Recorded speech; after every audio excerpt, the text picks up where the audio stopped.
Isang nakakapangilabot na paglalakbay ang ating tatahakin ngayon patungo sa mga tunay na pinagmulan, makasaysayang kasaysayan, at kahangahangang tradisyon ng Halloween.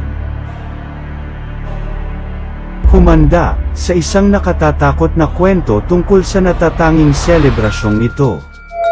Humanda kayo sa isang kahindik-hindik na paglalakbay sa pinagmulan ng Halloween. Ating tatalakayin ang sinaunang Celtic ng Samhain, paano kumalat ang Halloween sa iba't ibang bansa, at ang iba't ibang tradisyon na nagpatuloy ang kahiwagan at nakakapangilabot hanggang sa ngayong bagong henerasyon. Tuklasin ang Gaelic calendar at ang kahalagahan ng Samhain bilang pagtatapos ng anihan at simula ng taglamig. Alamin ang paniniwala ng mga Celtic sa pagitan ng mundo ng buhay at mga espiritu, at ang pagbabalik ng mga patay.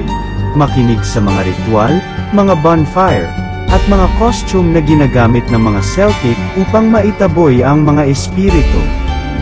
Ang ebolusyon ng Halloween sa buong kasaysayan at mga tradisyon ng Halloween sa iba't ibang bansa. Ang pinagmulan, kasaysayan, at mga tradisyon ng Halloween. Kumusta mga kaibigan? Maligayang pagdating sa Branch TV, ang channel na maglilinaw sa mga misteryo ng mundo. Ako nga pala si Branch, at ako ang iyong gabay sa pagsusuri at pag-aaral ng mga nakakapagdulot ng katanungan sa mundo, ang mga enigma. Dahan-dahan akong tutungo sa iba't ibang lugar at papaunlarin ang inyong kaalaman tungkol sa mga kahangahangang lugar at mga pangyayari. Sa bawat usapin tungkol sa kasaysayan, mga palaisipan, at mga misteryo, kasama ninyo akong hinaharap ang mga hamon ng paghahanap ng katotohanan. Kaya't sama-sama tayong maglalakbay mga kaibigan. Ito ang Branch TV, kung saan ang kawili-wili at kakaibang mga kwento ay inyong matutuklasan. Tara, salubungin at alamin ang mga enigma ng mundo kasama ako dito sa Branch TV. Sundan natin ang yugto ng mga misteryo at paglalakbay. Maligayang pagbabalik, mga taga-subaybay ng Branch TV. Ang All Saints Day, o kilala rin bilang Todos los Santos o Araw ng mga Santo, ay ipinagdiriwang tuwing ika-1 ng Nobyembre taon-taon. Sa kabilang banda, ang Halloween, o kilala rin bilang Araw ng mga Kaluluwa, ay ipinagdiriwang tuwing ika-31 ng Oktubre. Ito ay nagmula bilang isang sinaunang Gaelic festival na tinatawag na Samhain, na kinalakihan ng mga Celtic at Gaelic-speaking na mga kultura. Ang sinaunang piyesta ng Celtic ng Samhain o Samhain ang pronunciation. Ang mga Celt ay isang pangkat etniko at kultural na nagmula sa mga rehiyon ng Europe na tinatawag na Celtic Fringe o pampang ng mga Celts. Sila ay matatagpuan sa mga bansa tulad ng Ireland, Scotland, Wales, Isle of Man, Cornwall, at Brittany sa France.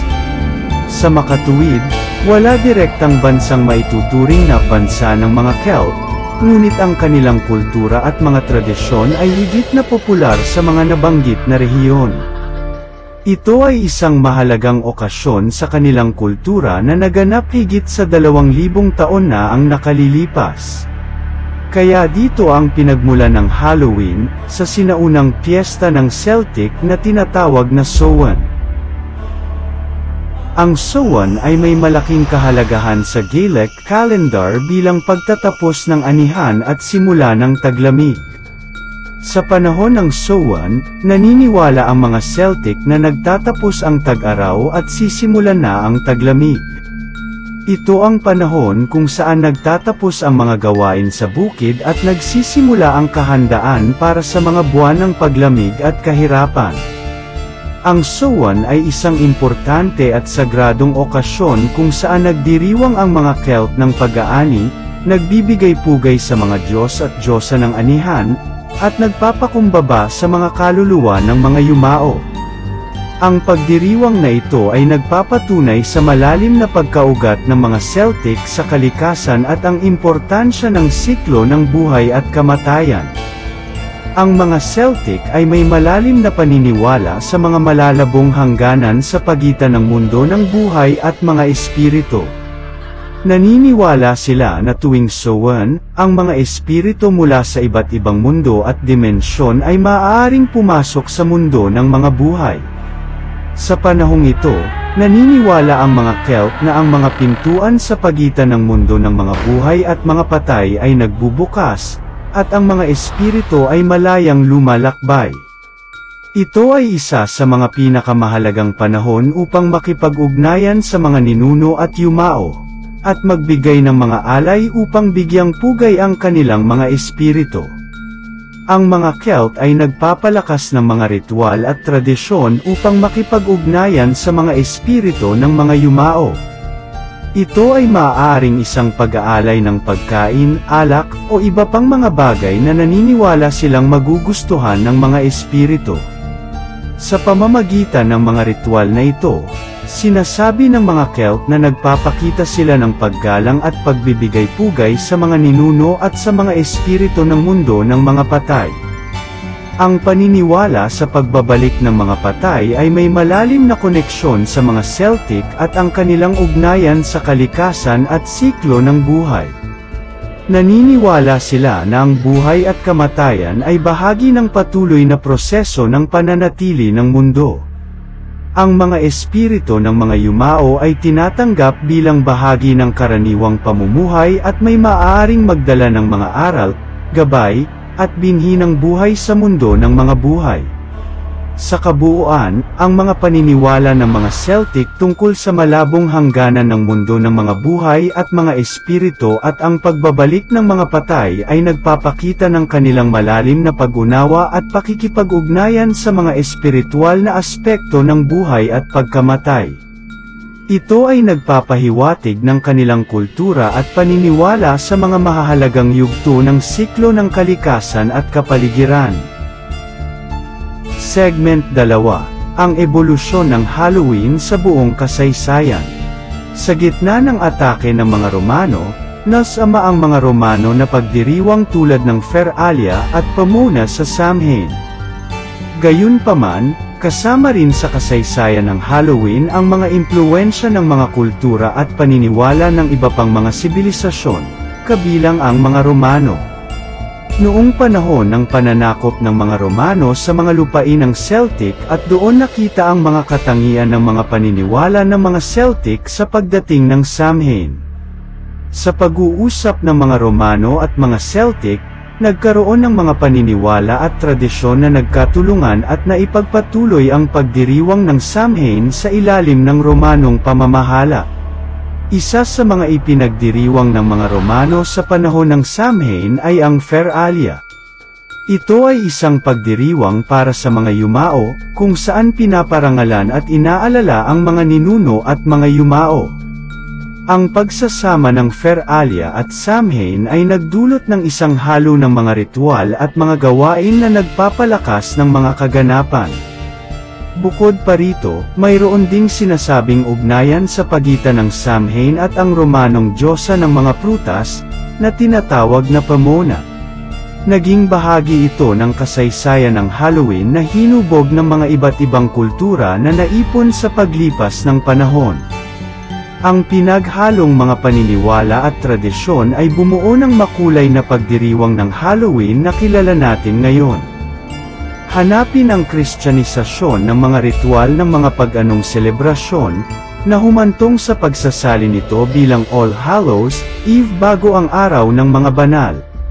Sa pagdating ng Kristyanismo sa mga lupain na dati nasasakop ng mga pag-anong kultura, ang mga pananampalatayang Kristiyano ay naghikayat sa mga tao na baguhin ang mga dating ritual at tradisyon batay sa mga aral ng Kristyanismo. Isa sa mga pagbabago na ipinatupad ay ang pagsasali ng Samhain bilang All Hallows Eve, o ang bisperas ng All Saints' Day. Sa tradisyong Kristiyano, ang All Saints' Day ay isang araw para parangalan at alalahanin ang lahat ng mga santo at mga banal na taong naitalaga sa pamamagitan ng simbahan. Ang All Hallows' Eve ay ang nagiging panimulang pagdiriwang bago ang All Saints' Day. Sa paglipas ng panahon, ang All Hallows' Eve ay naging kilalang Halloween bilang isang pagdiriwang ng mga banal at mga yumaong kaluluwa. Sa halip na makibahagi sa mga ritual ng mga paganong kultura, ang mga Kristiyano ay naging aktibo sa mga seremonya at pagdarasal para sa mga banal at mga namatay. Ang pagsasalin at pag-aangkop ng mga ritual mula sa mga paganong selebrasyon ay nagbigay daan sa kasalukuyang pagsasabuhay ng Halloween. At hanggang umabot na ito sa iba't ibang bansa lalo sa na Estados Unidos kung saan nanirahan din ang mga Irish at Scottish noong ika-19 na siglo. Sa Estados Unidos, ang mga Irish at Scottish immigrants ang umangat sa pagpopopularisa ng mga Halloween traditions. Binuo nila ang mga parada at selebrasyon na nagpapakita ng mga tradisyonal na kasuotan tulad ng mga costume na may temang pang-Halloween at mga dekorasyon tulad ng mga jack-o'-lantern o mga tinaga ng mumo sa kalabasa. Ang mga Irish at Scottish immigrants ay nagdala rin ng mga tradisyonal na larong tulad ng bobbing for apples o pagkuha ng mansanas sa tubig na may mga ngipin. Sa paglipas ng panahon, ang Halloween ay naging mas mainstream at popular at tinanggap ng mga ibang kultura at komunidad sa Estados Unidos. Nagkaroon ito ng ilang mga pagbabago at pag-angkop depende sa mga lokal na tradisyon at mga impluwensya. Segment 3, mga tradisyon ng Halloween sa iba't ibang bansa. Sa Estados Unidos, trick-or-treating, ang trick-or-treating ay isang popular na tradisyon. Sa gabi ng Halloween, ang mga bata ay naglalakad mula bahay hanggang bahay, nakasuot ng mga costume at nagdadala ng mga maliliit na supot o kaldero para humingi ng mga candy o iba pang mga treat mula sa mga bahay na sumusunod sa tradisyong ito. Sa Mexico, Dia de los Muertos, sa Mexico, ang Dia de los Muertos o Day of the Dead ay isang mahalagang selebrasyon na nagtatagal ng 3 araw, mula October 31 hanggang 2 ng Nobyembre. Sa selebrasyong ito, ang mga tao ay nagliliparan ng mga sementeryo upang bigyan parangal ang kanilang mga namayapang mahal sa buhay. Nagtatayo sila ng mga altar sa tahanan na puno ng mga larawan, pagkain, at mga gamit na paborito ng kanilang mga yumaong minamahal. Sa Pilipinas, bukod sa pagpunta sa sementeryo, pagdarasal, pagsalo-salo ng pamilya sa handang mga pagkain, at pag-alay ng mga kakanin sa mga altar ay meron din silang tradisyong tinatawag na pangangaluluwa, kung saan ang mga tao, karamihan mga bata, ay naglilibot sa mga bahay-bahay, nagbabangka o nag-aawit habang namamalimos ng mga merienda. Ito ay isang paraan upang ipagdiwang ang puwang sa pagitan ng mga buhay at mga patay at sabay-sabay na manalangin para sa mga kaluluwa ng mga namatay. Sa Japan Obon Festival, bagamat hindi direkta kaugnay sa Halloween, ang Obon Festival sa Japan ay nagaganap tuwing tag-init at may mga elementong pag-aalay sa mga yumaong minamahal.